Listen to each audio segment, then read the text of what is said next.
নমস্কার বন্ধুরা, আমিও বাঙালি রান্নাঘরে সবাইকে স্বাগত জানাচ্ছি। আবার একটা রেসিপি আপনাদের মাঝখানে শেয়ার করতে চলেছি, সেটা হচ্ছে খেজুর আমসত্ত্ব দিয়ে তেঁতুলের টক ঝাল মিষ্টি আচার।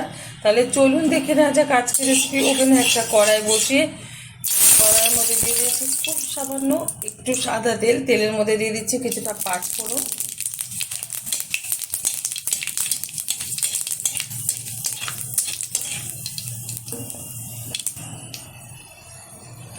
পাঁচফোড়নটা হালকাভাবে ভেজে নিলাম। এখন দিয়ে দেবো 400 গ্রাম তেঁতুল,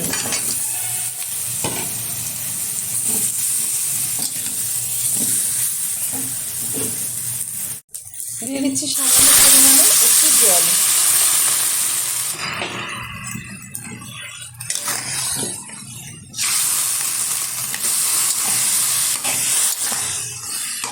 ভালোভাবে একটু নাড়িয়ে নিচ্ছি।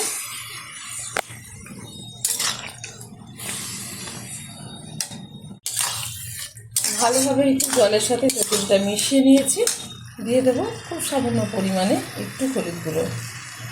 যেহেতু তেঁতুলটা একটু কালো টাইপের, সেই কারণে একটু হলুদ গুঁড়োটা দিলাম যাতে ভালো কালার হয়। দিয়ে দেবো স্বাদ মতো লবণ। টকটা বুঝে লবণটা ব্যবহার করতে হবে।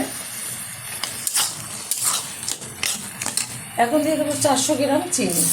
আজকে আমি চিনি দিয়ে কিন্তু এই টক ঝাল মিষ্টি আচারটা তেঁতুলের বানাচ্ছি। যদি লাগে চেক করে পরে দেওয়া যাবে। এখন ঠিকঠাকভাবে 400 গ্রামই দিলাম।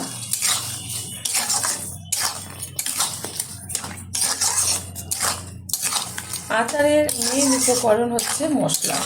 যে মশলাটা আমি তৈরি করে নিয়েছি আগে থেকেই দেখিয়ে দিচ্ছি। এই যে আধ ভাঙা মতো করে নিয়েছি শিলনোড়ায়। এখানে জিরে, ধনে, তেজপাতা, লঙ্কা একসাথে ভেজে হালকাভাবে গুঁড়ো করে নিয়েছি। এটার জন্যই কিন্তু যে কোনো আচারের এত টেস্ট হয়। যেহেতু এখন ভীষণ গরম, কম বেশি কিন্তু প্রত্যেকেই আচার বানানো শুরু করে দিয়েছে অনেক আগে থেকেই। আমিও আজকে একটু তেঁতুলের টক ঝাল মিষ্টি আচার বানাচ্ছি খেজুর আর আমসত্ত্ব দিয়ে। আশা করি আপনাদের ভালো লাগবে। ভালো লাগলে আমাদের চ্যানেলটিকে সাবস্ক্রাইব করবেন, লাইক করবেন, শেয়ার করবেন। আর এই গরম থাকতে থাকতে একবার এরকম টক ঝাল মিষ্টি আচার বানিয়ে খেয়ে দেখবেন। আর অনেক দিন স্টক করে রাখতে পারবেন, যেরকম করে দেখাচ্ছি। আশা করি আপনাদের ভালো লাগবে। আচারটা কিন্তু ফোটা শুরু হয়ে গেছে আর কালারটাও চেঞ্জ হয়ে গেছে। এখন আরও সুন্দর কালার আনার জন্য দিয়ে দেবো একটু কাশ্মীরি লঙ্কার গুঁড়ো।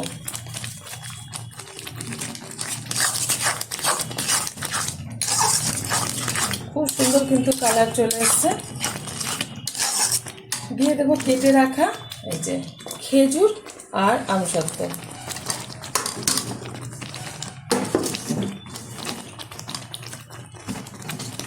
এটা দেওয়ার ফলে কিন্তু ভীষণ একটা টেস্ট হয়।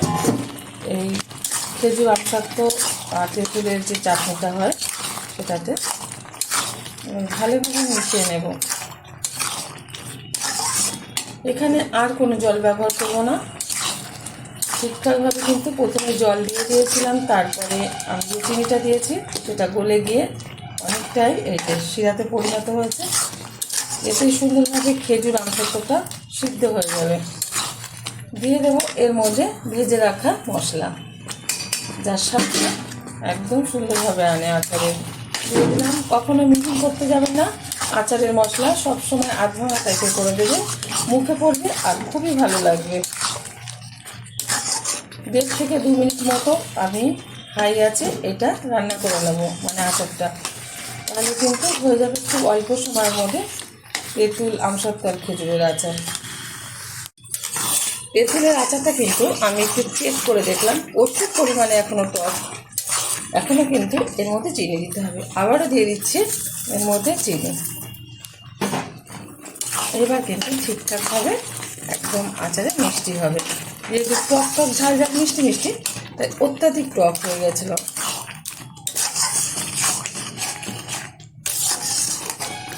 চিনিটা এখন গলার অপেক্ষা। এদিকে কিন্তু আচারটা প্রায় হয়ে গেছে। এই যে আমসত্ত্বের খেজুরটা কিন্তু যখন মুখে পড়বে দারুণ লাগবে আচারের সাথে।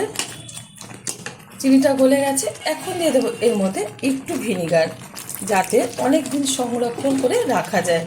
কারণ বাজারে যে আচারগুলো বিক্রি হয় তার মধ্যে কিন্তু এরকম ভিনিগার দেওয়া থাকে, সেই কারণে মাসের পর মাস কিন্তু আচারটা খুব ভালো থাকে।